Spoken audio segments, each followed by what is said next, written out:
Hello అండి, welcome to గీతామ్స్ kitchen. ఈరోజు మన వీడియోలో ఇంట్లో ఉన్న వాటితోటే చాలా ఈజీ అండ్ టేస్టీగా ఇంట్లోనే బిస్కెట్స్ ఎలా చేసుకోవాలో చూపించబోతున్నానండి. ఇవి 20 మినిట్స్లో చేసుకోవచ్చు.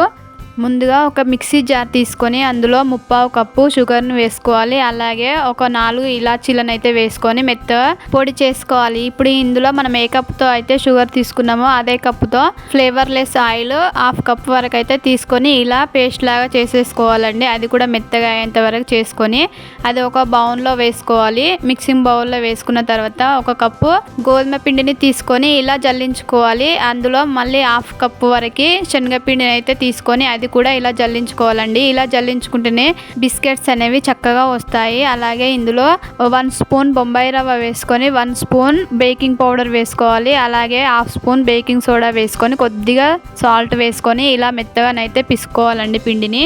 మరీ మెత్తగా కాకుండా మరీ గట్టిగా కాకుండా ఇలా నేను చూపించినట్టుగా అయితే పిసికి వాటిని చిన్న లడ్డూల లాగా చేసుకొని ఇలా వేలితో కొద్దిగా లోపలికి ఒత్తండి.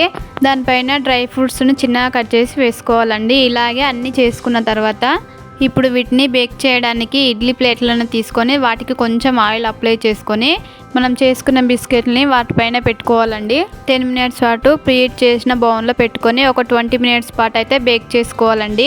20 మినిట్స్ తర్వాత చల్లగా అయిన తర్వాత చూడండి ఎంత చక్కగా వచ్చాయో బిస్కెట్స్ అనేవి, ఎంత క్రిస్పీగా వచ్చాయో చూడండి. చూస్తుంటేనే నోరూరిపోతుంది. మీరు కూడా ఇలా ట్రై చేయండి. మీకు ఎలా వచ్చిందో కింద కామెంట్ బాక్స్లో కామెంట్ చేయండి. నా వీడియో కనుక నచ్చినట్లయితే లైక్ చేసి షేర్ చేయండి.